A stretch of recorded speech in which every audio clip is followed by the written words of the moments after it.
Welcome to our lecture number 5. It's on theory, experiment and simulation. And I have to announce here that for next week we had planned to go to the library of Professor Oechslin in Einsiedeln. Unfortunately, he will not be able to make that. So we made a new lecture for next week, which will be called Data Mining and Crowdsourcing. That should be very interesting. It's part of the whole simulation sequence. So we will have a normal lecture next Monday, same time, same place. How's everybody with the time change? Was it nice to sleep an hour longer? Looks like you are quite relaxed. Is it so?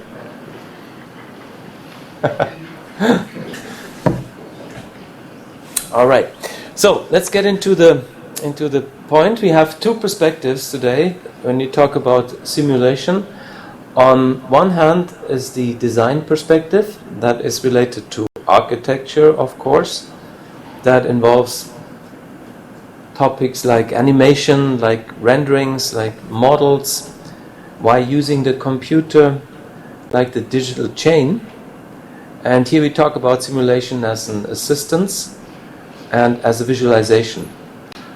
And then we have the science view, and the science view is about theory, experiment and simulation. And this is actually what we want to start with today. We want to look at simulation as an experiment and simulation as visualization. Now one could argue, of course, what was first? Was it the design perspective or the science view? Or if science had talked about simulation first, or architecture or design? This remains open, but at the end I think you will have a better understanding of this topic. Let's start with something maybe surprising. Oh, I see, this is very much information I get now because it means it must be cold outside. This is something I cannot imagine here, but it looks real. Okay. So how about this? Do you know what this number means on the wall?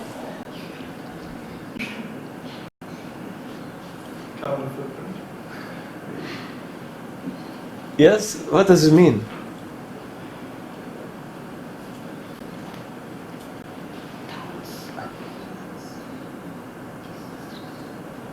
Well, if you just see it like this as a number, you remember on our discussion on data, information and knowledge, this is just data. It's 1.375 tons. If you read carefully, it says at the top CO2, and at the bottom it says the web page. And this number I like very much because this is the number of tons of CO2 that we save by holding the lecture in this way, and not me traveling to Zurich, or even worse, you all coming here.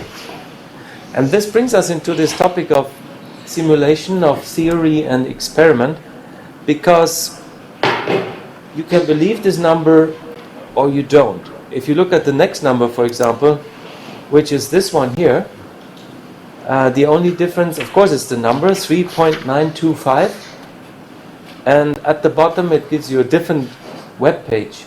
So these are two different organizations calculating the CO2 use of an airplane for one person for the same distance, and you see it's quite a bit of difference. Then you see even more confusing if you look at the different classes that you can be flying in. It says yet another CO2 calculator from carbonfootprint.com. It says it takes 1.83 tons of CO2 if you fly direct economy, and it takes 7.31 tons of CO2 if you fly direct in business. From all these different numbers you can detect this is, it should be very exact, but as you can see it is really not.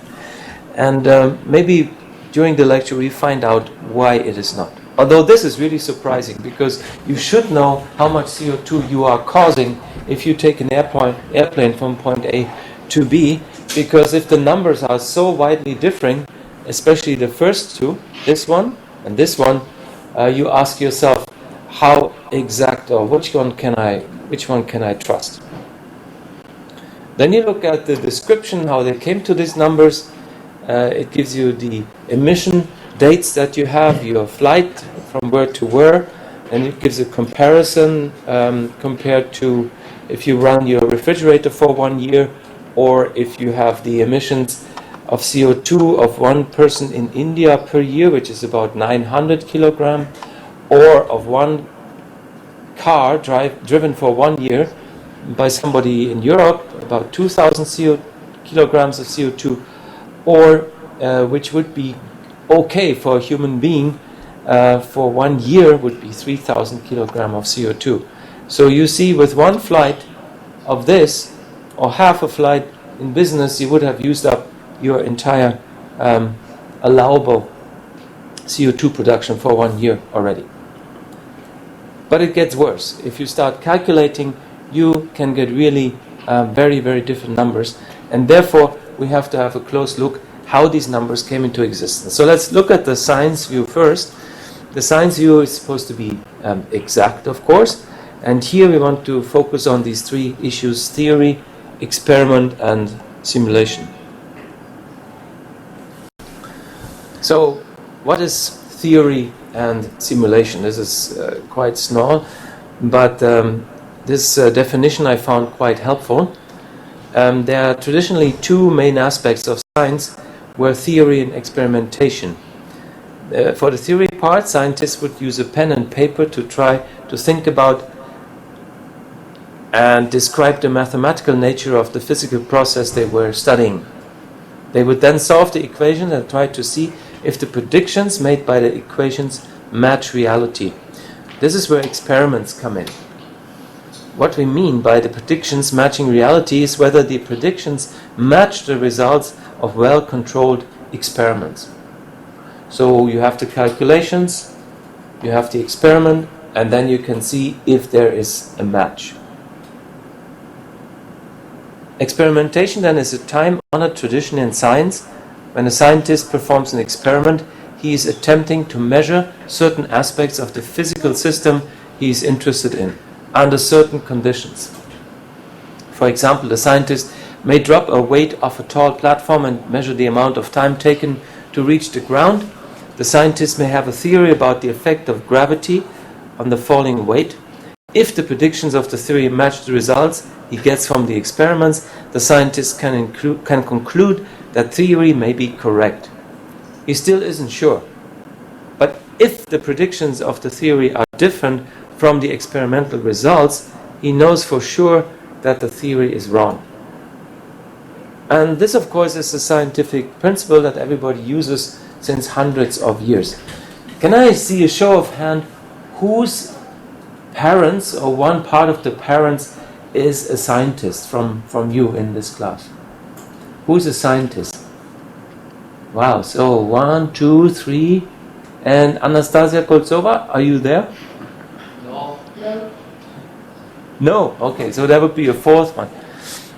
Okay, so it's not the majority, but it's a few. So probably have heard as children about this theory and experimentation. Let's look a bit deeper into this. Look from the philosophy of science, sorry for the typo. Look at the deduction and induction, and then on the prediction and decision process, which is interesting for architecture. So these two things you have probably heard when you had philosophy, or if you took other science courses. The principle of deduction, which is quite useful for us.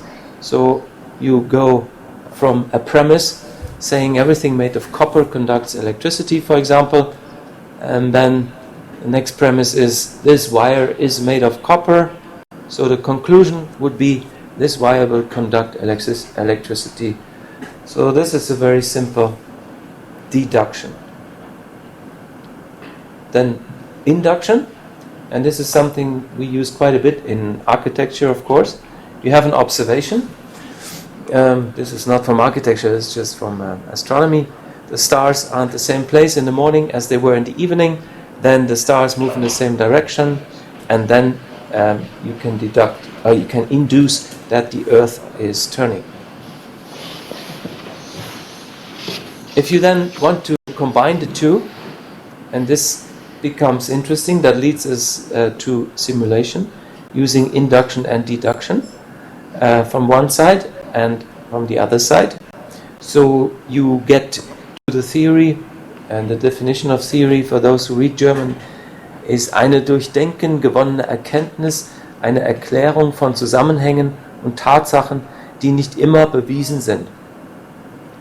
So it's a knowledge that you deducted or induced from things that you put into relation with each other, but which is not always proven. And in the scientific sense of the word, it's an analytic structure designed to explain a set of empirical observations. Simulation then is, and this comes into very, or it has a very strange history. Simulation, the word itself, Simulation, in German means something quite negative. In the old days it meant Vortäuschung, insbesondere von Krankheiten, auch modellhafte Darstellung von Prozessen oder Systemen. So this is from an old dictionary, but it means that you imitate some real thing, some state of affairs, or some process. And the act of simulation sometimes generally entails representing certain key characteristics of behaviors of a selected physical or abstract system. So this is the full definition. Seems pretty complicated, but if you look into some examples it might be easier. And it uses both these two things that I described before, the induction and deduction, to come up with the prediction of a future state. So far so good. Let's look at the definitions in science of simulation. As you already heard, the imitation of some real thing. So imitation is one part of simulation, state of affairs or process. And this showing or using the key characteristics of behaviors or behaviors of a selected physical or abstract system is very a key property of simulation. And in recent years, more and more, it has assumed an indispensable role in science next to theory and experiment. So before you really had only theory and experiment, now simulation becomes what many people call a third leg. And an interesting outcome of this is that in Germany actually they have founded a research school for simulation sciences. So simulation itself has been made into a science, or has been defined as a science, with RWTH Aachen and Jülich as founding partners. And RWTH Aachen, you probably know, this is in Germany, it's a school, a technical university like ours at ETH, and Jülich was of course the big nuclear research center. So when they get together and make a foundation for a new research school for simulation sciences, it must have a big impact and importance. Here you see why this is necessary. You can imagine in science that constructions like this in CERN are very, very, very expensive, and that you cannot build too many of them. So if you really want to use them, you have to make a simulation and see if it could work. Has somebody of you already been there in CERN at this experiment? None of you have seen this structure? Anyway, it's really gigantic. It's a huge ring, you know, it's 27 kilometers ring, and the whole construction and experimental costs of the whole enterprise is more than $20 billion. As a matter of fact, it's roughly the equivalent of building the entire city of Mazda in Abu Dhabi. That was the original price tag. So it's massive infrastructure, and of course you can use simulation to reduce the errors, hopefully, that you will make. Then before you actually run the experiment in that big space, you make simulations again. because you want to make sure that the experiment, that you put your attention to the point where you think you will find the results, and that find this point where you think you will find the results is very complex. And in this CMS, in this compact muon solenoid experiment, you want to understand the past, the present, and the future. And you have heard that several examples of new findings have been coming out of this experiment already. Maybe that's a bit too complicated. I see that you look not so awake at this moment. Maybe look into something which is more closer to architecture. If you had gone next week to Werner Oechslein's library, you would have seen that in his library you have many depictions of this head in the middle. Can you see by the way the small pointer moving on the head that I show you? Yeah? Okay. So in this depiction, this is of course the human brain or parts of the human head where people thought in years 100, 200, 300, 500,000 years ago where certain parts of thinking and feeling would be located. So this was like an imagination, a simulation where things could be in the head. Also, one wanted to make predictions at this point. Prediction as a main drive for science. You see military examples here at the bottom left to predict if you fire a cannon, calculating, knowing about the laws of gravity already, calculating the course of the cannonballs, and then you could detect where it would land. So predict where it would land. Or you see these very complicated constructs on the right, from which you would detect the course of the stars. A very interesting part of simulation or early simulation is this one here. This is the cholera disease in London in 1854. You could see this as an act of data mining in one hand, on the other hand of combining data mining with a theory and coming up with a simulation where the next cases of cholera would happen. And of course taking action not to go to this fountain, in this case, where everybody was going to pick up the water, which was leading to infections, which was leading to deaths. So in this case, they put down the locations where the people had died or had become sick, and found out this was all very close to a certain fountain, and this way they had induced that this fountain might be the source of this cholera infection. So that's an example from practice. Then of course gravitational theory is another example, a real theory, an example from science.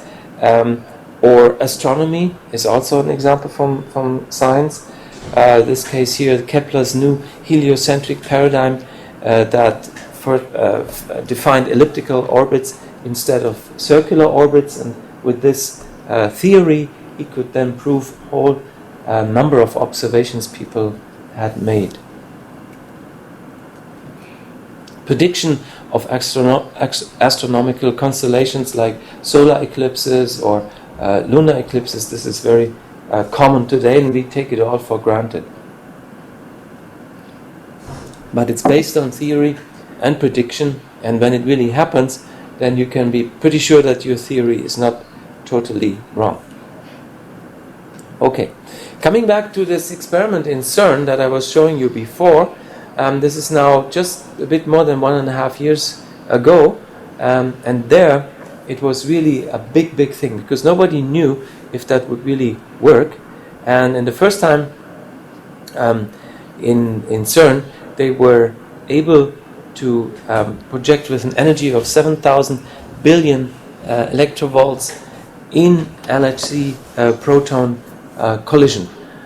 Günther Tissatore was the one who was talking about and explaining this experiment, and if you're interested in that, you can look it up and go to the bottom of the page. There you'll find the web link, the whole definition, also the description.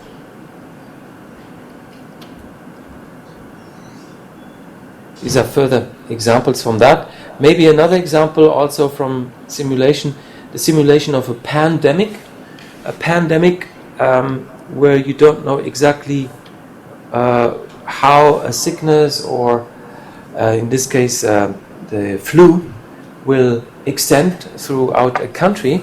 You might have seen that before, but this is a very good example for simulation, how a flu or infection is spreading over an entire country. So what you saw before in London, from one place to another, you can see here in entire country. This one was started supposedly by 10 infected individuals in Los Angeles. That was their calculation. Let's put 10 people with this infection to Los Angeles and see how this spreads throughout the country.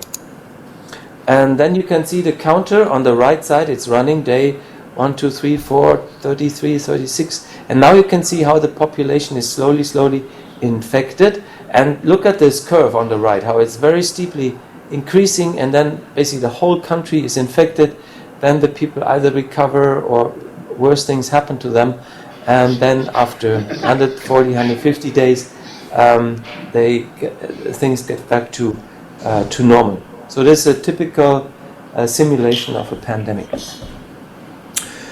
Why on earth, you might ask, is this important for architecture? If you think of this example from London, of course you can think immediately that this has become a very crucial part of planning, of urban planning, and of sanitary aspects in a city.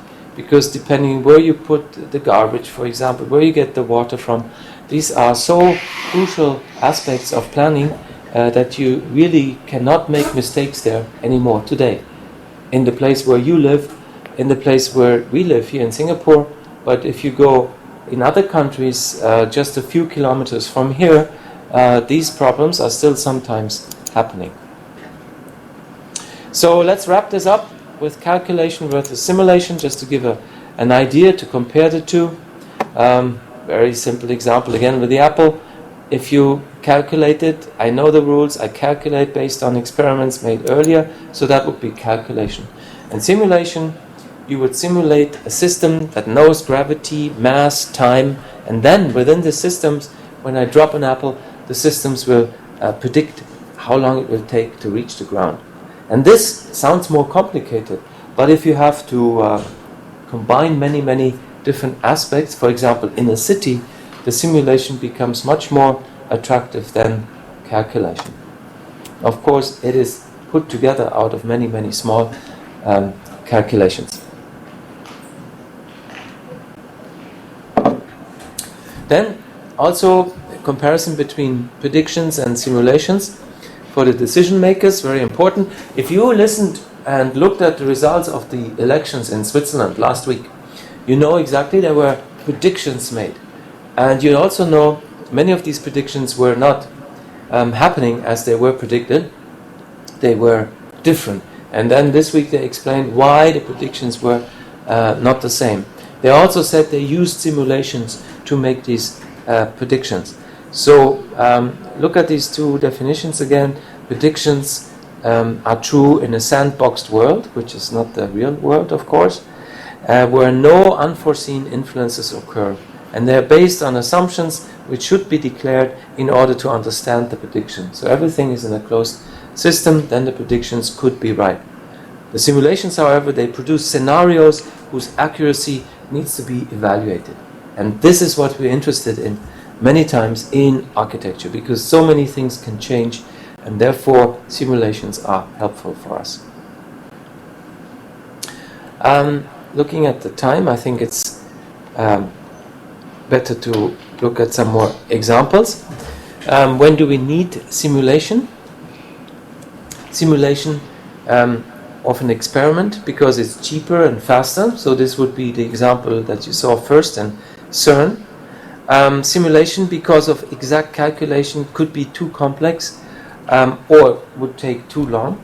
You will see later what people have to do in order to calculate, make these big calculations. And simulation of data to get a better understanding through visualization. That might help in many cases. So these would be three good reasons. If you're interested in that even deeper, you can go to many simulation lectures at ETH. These are just the core lecture. There are more than 40 elective courses at ETH dealing with simulation, and 10 courses at the University of Zurich. That was the status a few months ago, so it might have even increased now. And there are very good colleagues at ETH who talk about simulation. Here, for example, is one that is talking about computation biology and bioinformatics, a master's lecture from Petros Koumoutsakos. Let me just know if you can hear that over there in Switzerland. That people do numerical simulations and cartoons and animations. The reason that we have another big thing in science today, and that is data, why we have databases, why many of you study data structures, is because we have data. And where does all the data come from? Of course, the data comes from experiments, comes from real measurements, comes from sensors, comes from Google, comes from the weather, comes from everywhere. But the reason we have data is because we have computers. So people who do experiments, they can go and do things like, over there, this is tracking of viruses. These are viruses over a cell. And for example, I can tell you that even 5 years ago, scientists here at ETH will go by hand and take one or two of these viruses, follow them by hand, record down the numbers by hand, and then a PhD thesis would be the analysis of the trajectories of two such viruses. And actually the guy who was doing this by hand is today a professor. The other guy also who did this automated analysis is also a professor. That's what Ivo Spaggiarini did. He created the software to automate the trajectories of viruses, and that's actually created a big thing for biologists, and now they can look at the trajectories of hundreds of thousands of viruses because everything is automated. Of course, we get more data. Of course, we have other problems. Okay, so you heard this, and this is one of our colleague professors at ETH talking about these experiments and the calculations.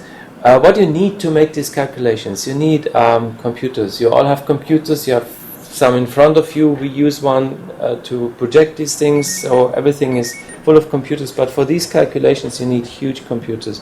Here's one, the so-called Living Earth simulator, which is was one of the biggest computer worldwide. And these are used typically to calculate the weather, to make predictions about the weather, to simulate the future weather. But of course, you also can simulate with that future architecture, and this is more interesting for us. Or you can do this one. Just a few weeks ago, I was in Japan visiting this computer here. This is the K computer. This is, as of now, still the fastest computer in the world, and it can run at 10 petaflops. So this is a gigantic number. The fastest computer that will be built in Switzerland will be almost 1 petaflop, but it will be quite a while until it's finished. In Japan, this one is already running partially, but look at this structure. It's a huge structure. It's a room 50 by 60 meters, and in each one of these boxes is about 3 meters high. You have racks and racks and racks and racks of water-cooled and air-cooled computational devices. So it's a huge machine to come at this high computational speeds in order to make these calculations for predictions and simulations of, for example, the Big Bang that you saw before, or the weather. They build entire houses around this, and this is where it becomes interesting. This is maybe hard to recognize because I had to take it with my handy camera. But you see this entire house here. It's sitting in Kobe in Japan, and if you know Kobe, you know it's a very much earthquake endangered area. There was a big earthquake in 1989. Many thousand people died. So this whole house they put into like a sink, in a big basin here out of concrete. Then they put rubber blocks on it, and the whole building is then sitting on these rubber blocks in order to avoid that the building is shaking when an earthquake is happening. So the earth will shake underneath the building but the building through its mass will stay there. Of course, they used simulations and calculations to simulate this building because it was worth doing it, because in this building this huge supercomputer is sitting. You see it here. This is this room, 50 by 60 meter, where these thousands of individual boxes are sitting. Okay, and then you need this just to do the calculation. You need also cooling, because this computers produce an incredible amount of heat. Do you have any idea how much heat they would produce if you have this computer running at full capacity, calculating at 10 petaflops?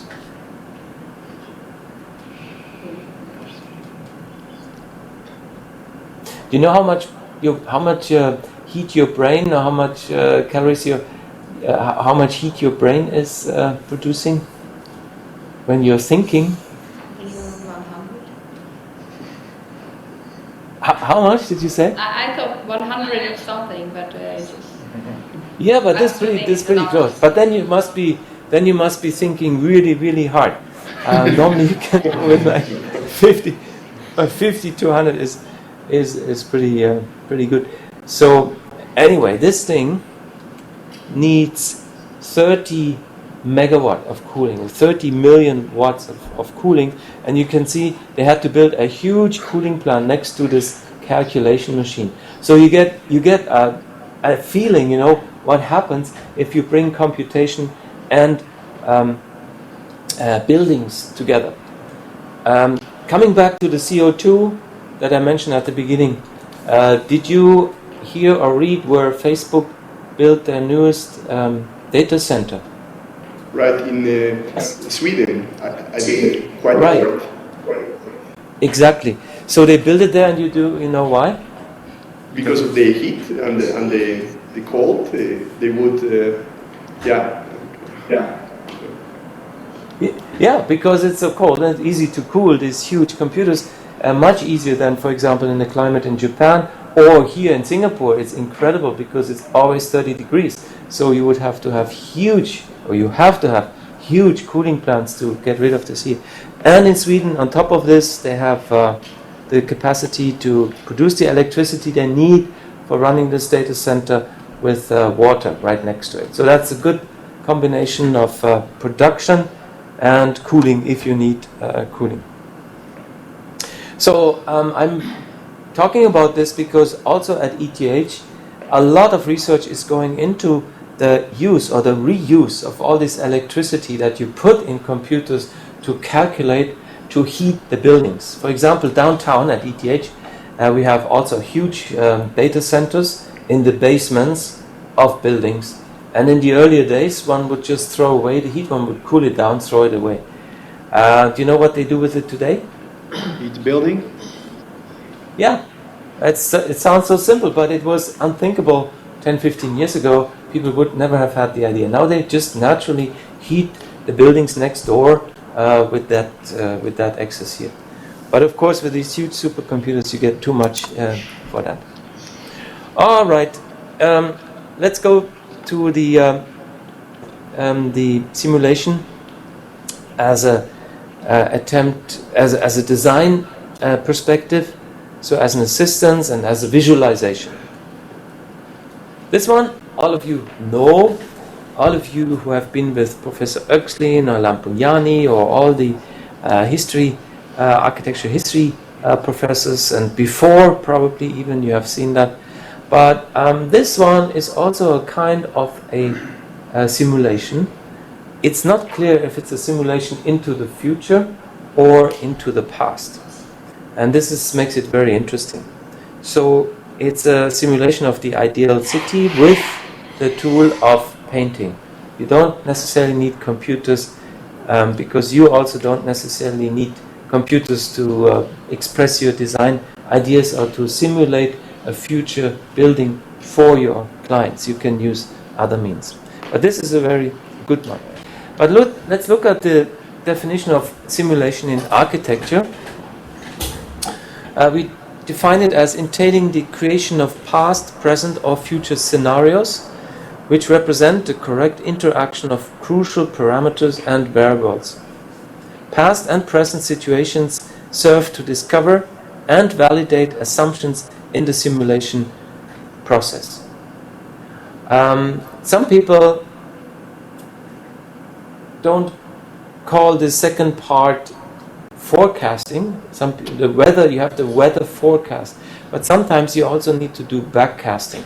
So if you want to simulate a city, for example, or a building, sometimes it would help if you go back in history and make certain assumptions, then run your simulation and look if history really performed this way. So that would be an interesting approach to calculate a city or to simulate a city, see if the assumptions that you were taking and the model you were taking are correct, if it came out like this. Then if you're very brave, you go into the future, you make your assumptions and you start to simulate scenarios for future cities. Simulating in architecture relies on abstract models, geometric models, being very prominent. These are the ones that you normally use, but we have many other models underlying architectural simulation. And to simulate the future reality, we need a unified modeling language, or we search for a unified modeling language, or translators between these different models. The scientists and the people who know much about it are debating what is more effective. Some of them say one language is never achievable. Others say having translators between languages is far too inaccurate. You will never come to a total prediction or scenario for a city. So this discussion is going on. But one thing we know, especially from today on and in the future, that the simulation of future cities will very strongly impact their development. So you cannot make a prediction, you cannot make a plan, you cannot show a future city without having an impact on its future development. And this makes it very, very interesting, but this also puts a lot of responsibility into your hands when you start to simulate buildings or cities. Some very harmless examples, maybe from architecture from the old days. You could say design rendering is also a kind of simulation. If you look at these different lighting conditions, see, with light, without light, this is very, very interesting. This was a high art to do only a few years ago, and now you just take it for granted. You don't anymore if it's simulated or if it's just a picture. As a matter of fact, it's interesting that today photography almost goes the other way around, because these two different lighting conditions and also focus of lighting conditions is almost imitated by photography. I don't know who of you has read this announcement recently. Dong Yong-chi sent that to us, and I had seen it also before, that you take pictures and afterwards you can adjust the focus. And it takes many different layers if you want, and you can adjust the focus afterwards. That means you have a huge data space that you have to record, but in this data space then you can move back and forward and look at certain details, focus in and out. And this is actually what we did with simulations many years ago. Okay, then these are from interiors, and you never know, is it real, is it not real? In computer games, everywhere you have these type of scenarios of predictions of how it could be like. And of course in architecture you had a lot of simulation in structural design, and out of the structural design then you came to particular forms that you could use, sometimes that really influenced architecture quite a bit. You know these examples of course from our colleagues at ETH, the bird's nest in Beijing, or the water cube also in Beijing, or here from Gary and partners who have done that. Or a very, very early example where most certainly Eero Saarinen did not use computers to do this. Maybe the engineers at this time used, of course, calculation to check if the structure would hold, but it looks very modern because it looks like what was done many, many years later with computer. And we use it also in ongoing projects, but we show more about this. Let's come to the end. Prediction, simulation, and design decision processes, science versus design.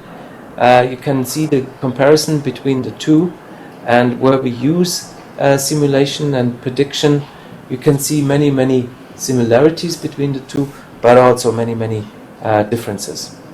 And we are quite proud in architecture, and specifically at this chair, we have done for many years experiments in this direction, and we are convinced that through the data that we got from these experiments, we can actually make theories, and this is one of the theories that the research assistant who did this with the students made the theory, made his PhD on it. It is Urs Hirschberg and Maya Engeli, and Urs Hirschberg is now a professor in Graz, and is actually the dean of the architecture school in Graz.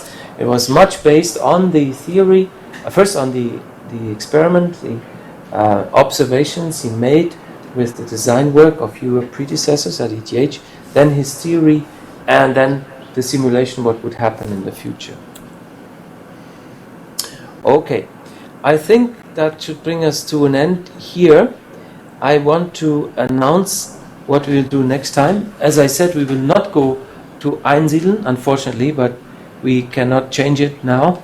But we will have a new lecture which will be on data mining and crowdsourcing. That should be quite interesting. Also, I could win Dongyeon Chi that he will show you part of his work, which is in crowdsourcing, and then we will connect it with data mining to architecture and maybe to some of your ongoing design work. Okay, thank you very much. Do you have any questions? Can I have one question? Yes. I just would like to know if you observed if in Singapore if garbage would be sorted at all in the means like in Zurich, or if it's sorted at all. If it's sorted at all, yes, of course it is sorted, but it's done on different levels in the building itself. If you have these high-rise buildings, these big 50-story high-rise buildings, of course it's sorted, and they have different chutes where they drop different kinds of garbage. And then in the city, and definitely here at the university, it is sorted. Yes, it is. Thank you. So you want to make a simulation on that? Yes, definitely. Yes, okay, good. But there are really many different systems on sorting garbage in the cities. It's very different here in Zurich and in Prague and in Germany. So I wanted to know, how do they do it in Singapore? It's a very hot topic, and you can get a lot of information on that if you go at the Singapore page. I can send it to you later. Much of the garbage is recollected and is reused. Not enough though. Everything that cannot be reused is burnt, and about 3% of the electricity in Singapore is produced with this burnt garbage. Then the garbage, the remaining part of the garbage, which is only about 2 or 3% of the original volume, is then used to make new islands in front of Singapore in order to extend the land, because they don't have enough land in Singapore, I heard about this. which we will discuss. Yes, but it's really happening, and there's huge islands which are just consisting of burned garbage. This is not the future, we think, and they start to think also that it's not the future, because it could be much better used. But Singapore is definitely one of the cities with the best garbage separation and garbage collection in Asia. Any other questions? Yeah, I would like to ask how related are simulations with the change in time. For example, I ask myself if just one render, one image already qualifies to be considered as a simulation, or it always has to be compared in time with changes. Oh, yes, this is a very good question. And you're absolutely right. Most people say, and certainly all scientists say, simulation without time is no simulation. So the simulation involves time, absolutely. And the best example for that is traffic simulation, for example. So there you really have to have the time aspect very prominently, and that MatSim program that we are using at ETH, and which we will also show you here in the simulation platform, and the transportation module of the Future Cities Lab, their time, of course, is a big component. And this question is so interesting, because there you have the scales not in terms of small, medium, large, but the scales in terms of short-term, medium-term, and long-term. That, with geometrical changes, gives you good simulations. So you're right, simulation has a very strong time aspect, yes.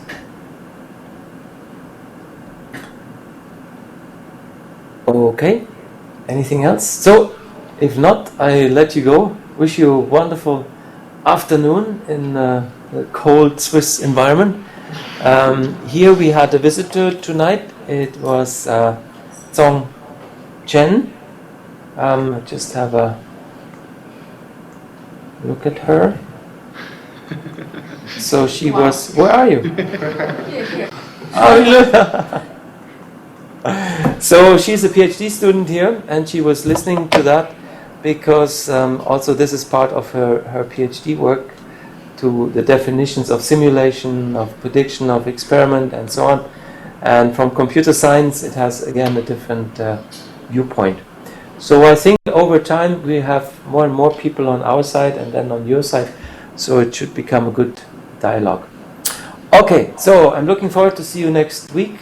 Same time, same place. There will be a holiday here in Singapore, therefore it will be no air conditioning in this room, so it will be very hot, and I will be sweating a lot, but I hope I will make it.